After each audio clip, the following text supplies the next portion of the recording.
எல்லோரும் தமிழ்நாட்டில் பாஜக தவிர எதிர்க்கிறாங்க அப்படின்றதுக்காக அது உண்மை ஏறாது அப்படின்ற ஒரு பார்வை வெளிப்படுத்துறாங்க.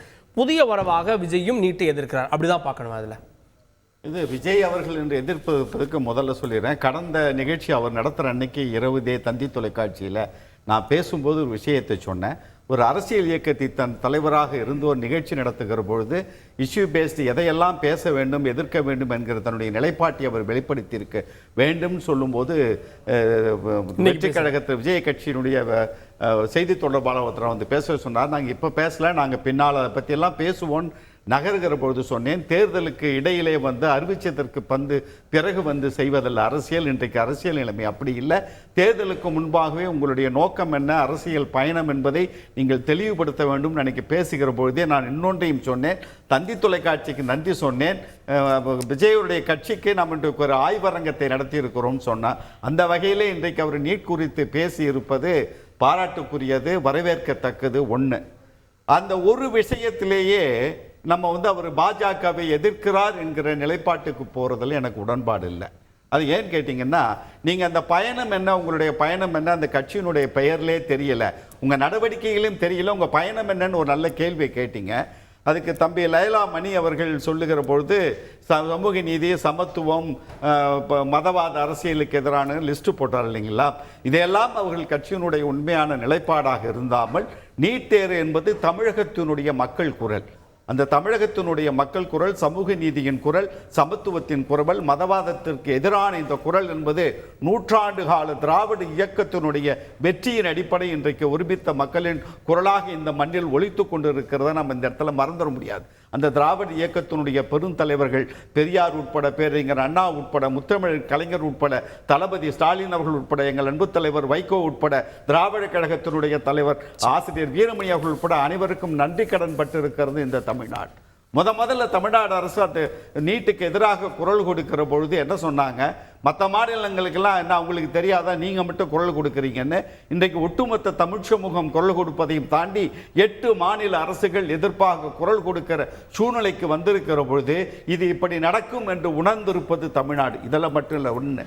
ரெண்டாவது, இந்த பாரதிய ஜனதா கட்சியை எதிர்க்கிறாரான் இந்த ஒரு நிலைப்பாட்டை வைத்து நாம் வந்து எப்படி முடிவெடுக்கிறது? ஒன்று வந்து நீட் எதிர்ப்பு அப்படின்றதுல மத்திய அரசு எதிர்க்கிறாரா அப்படின்னு ஒன்று இருக்கு. ஒன்றிய அப்படின்னு குறிப்பிட்டதுல அவர் எந்த பக்கம் இருக்கிறாரா அப்படின்ற கேள்வி. அது ஒன்றிய அரசுங்கிறது இப்ப தமிழகத்திலே அதிகமாக சொல்லப்படுகிற வார்த்தை. தமிழகம் 3 இடத்துல அவர் யூஸ் இல்ல, ஒரு இடத்துல கூட மத்தியன்னு சொல்லல, ஒன்றிய அரசு தமிழகத்தில் நிதானமா சொல்றாரு. தமிழகத்தினுடைய மக்களின் குரலை ஒழிச்சிருக்காருன்னு வச்சுங்களேன். அது அவருடைய குரலாக இல்லாமல் கூட இருக்கலாம். இன்றைக்கு அதிகமாக தமிழகத்திலே புழக்கத்தில் இருப்பது ஒன்றிய அரசு என்பது. அந்த பழக்கம் அவருக்கும் வந்திருக்கணும். கேட்கிற சொல்லு நம்ம அறியாமலே வெளியில கூட மைய நீரோட்டத்தில் கலந்து விட்டாரா அப்படின்றது எதிர்காலத்துல மாநில கட்சிகளோட மைய நீரோட்டத்தில் விஜய் இல்ல.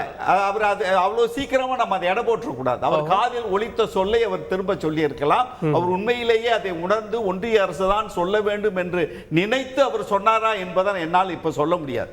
இரண்டாவது, பாரதிய ஜனதா கட்சி எதிர்க்கிறாரா என்று சொல்லுகிற பொழுது எங்களுடைய கல்வியினுடைய கட்சியினுடைய கொள்கைகள்லாம் இது என்று தம்பி லைலா மணி மிக அற்புதமாக நடை போட்டதில் இதை ஒன்றை மட்டும் எதிர்த்தால் அவரை நீங்கள் சொல்லுவதை நாங்கள் ஏற்றுக்கொள்ள முடியாது. புதிய கல்விக் கொள்கை எதிர்க்கிறாரா? சமூக நீதிக்கு எதிரான வன்முறைவாத அரசியலை முன்னெடுக்கிற பாரதிய ஜனதா கட்சியை எதிர்க்கிறாரா? சிறுபான்மையினருக்கு எதிராக புல்டோசர் அரசியலை எதிர்க்கிறாரா? நான் ஒரு 4 விஷயத்தை மட்டும் சொல்லிடுறேன். இந்தி திணிப்பு இப்பொழுது சமஸ்கிருத திணிப்பு என்கிற நிலைக்கு மாறி இருப்பதை பற்றியான விஜயனுடைய கண்ணோட்டம் என்ன? மணிப்பூரில் பாஜகவில் கட்டுவிழ்த்து விட்டப்பட்ட இனவாத அரசியல் இன்றைக்கு காங்கிரஸ் அங்கே வெற்றி பெற்றிருக்கிறது. அதில் விஜய் அவர்களுடைய நிலைப்பாடு என்ன? பாஜகவினுடைய வன்முறை கருத்து, பத்திரிகையாளர்களுக்கு எதிரான வன்முறை இன்னைக்கு கோடி மீடியாவாய் ஒட்டுமொத்த வட இந்திய ஊடகங்களும் மோடிக்கு வெஞ்சாமரம் வீசுகிற பயத்திலே வெஞ்சாமரம் வீசுகிற நிலைக்கு தள்ளப்பட்டிருக்கிற அரசியல் நிலை வந்திருக்கிறது. அதை எதிர்க்கிறாரா? முதல்ல வந்து பாத்தீங்கன்னா சாதிவாரி கணக்கெடுப்பு பாரதிய ஜனதா கட்சியினுடைய கொள்கைக்கு எதிரானது. இதை இவர் சொன்ன கொள்கையின் அடிப்படையில் தமிழகத்தினுடைய மக்களுடைய குரலுக்கு எதிரான குரலாக, சிந்தனைக்கு எதிராக இருக்கிற பாரதிய ஜனதா கட்சியுடைய இந்த செயல்பாடுகளை எல்லாம் அவர் ஒட்டுமொத்தமாக எதிர்க்கிற நிலைக்கு வந்தால், ஒரு நாடு ஒரு தேர்தல், இந்தி திணிப்பு சமஸ்கிருத திணிப்புக்கு எதிராக இன்னும் பாருங்க, கட்சியினுடைய தொடக்க மாநாடு கூட வைக்கல. ஆனா இதுவே ஒரு இண்டிகேஷன்ல அவர் எதை நோக்கி போவார். அதாவது எல்லாத்தையும் எதிர்த்தீங்க, நாங்க எதிர்க்கலாம் நீங்களே எதிருங்க அப்படின்னு சொல்றது சரியா இல்ல. இப்ப நீங்க டைரக்ட் பண்றீங்களா? இல்ல, அற்புதமான விஷயம். நான் டைரக்ட் பண்றேன்னு வைங்களேன். ஏன் நான் டைரக்ட் பண்றேன்? நான் பண்ணுவதற்கான நிலைப்பாடு ஏன் வந்துச்சு? இல்ல நிலைப்பாடு ஏன் வந்துச்சு? இவ கட்சியினுடைய கொள்கை என்பதை தம்பி லயலாமணி லிஸ்ட் பண்ணி சொன்னதற்கு பிறகு அதை ஏற்றுக்கொண்டு நான் என்னுடைய கருத்தை செயல்பாட்டு கொண்டு வர்றேன். நீங்க ஒரு விஷயத்தை வச்சு அவருடைய அரசியல் பயணத்தை நிர்ணயிப்பது என்பது இந்த இடத்துல உட்கார்ந்து பேசிட்டு நிர்ணயித்து விடக்கூடாது. அப்ப விஜயின் அரசியல் இன்னும் சந்தேகத்துக்குரியதுன்னு சொல்ல வரல. சந்தேகத்திற்கு அப்பாற்பட்டவராக வர வேண்டும் என்றால் அவருடைய அடிப்படை கொள்கைகளாக எதையெல்லாம் அவர்கள் சொல்லியிருக்கிறார்கள் என்று தம்பி லயலாமணி சொல்லுகிறாரோ அதன் அடிப்படையில் தமிழக மக்களின் குரலுக்கு எதிராக இருக்கிற பாஜகவினுடைய அரசியலை இந்த நிலைகளெல்லாம் எதிர்த்தால் நான் நீங்க சொல்ற செய்தியை நாம் ஏற்றுக்கொள்ளலாம். இஷ்யூஸ்ல எல்லாம் அவர் என்னென்ன சொல்றாரோ அதை பொறுத்து அவருடைய நிலைப்பாட்டை கணிக்க முடியும். அவர் எந்த பக்கம், அதாவது பாஜகவை எதிர்க்கிறாரா தளபதின்னு நீங்க சொல்றீங்களே, பாஜகவை நாங்கள் எப்போ ஆதரித்தோம் அந்த கேள்விக்கு பதில் இருக்கா அவங்க கிட்ட? நாங்க ஆதரித்தால் சரி, நீங்க எதிர்க்கும் போது சொல்லலாம். நாங்க எதுலையுமே ஆதரிக்கவே இல்லையே. சிஏஏ குடியுரிமை சட்டத்தை கொண்டு வருகின்ற பொழுது முதலாக தமிழ்நாட்டில் எதிர்த்தவர் தளபதி அவர்கள். பிளவுவாத சட்டம் கூடாது என்று சொல்லி யார் பக்கம் நின்னாரு? பாதிக்கப்பட்ட மக்களின் பக்கம் நிற்பவர் தான் தளபதி அவர்கள். இப்ப கள்ளக்குறிச்சியில 65 பேர் கள்ளச்சாராயம் குடித்து இறந்து போனார்கள். பாதிக்கப்பட்ட மக்களின் பக்கம் நின்று நான் பாதிக்கப்பட்ட மக்களின் பக்கமாக நிற்கிறேன் என்று குரல் கொடுக்கிறாரு. இன்னைக்கு கூட பேசும்போது ஒரே நாடு ஒரே கல்வி தேவையற்றதுன்னு தானே சொல்லியிருக்காரு. அப்ப அதெல்லாம் வாழ்த்துவதற்கு ஏன் உங்களுக்கு மனசுல இடம் வரல? அப்போ ஒன்றிய அரசு என்று சொல்லிட்டார், அது இவங்க மட்டும் தான் சொல்லணும்னு பத்திரம் போட்டு வச்சிருக்காங்களா?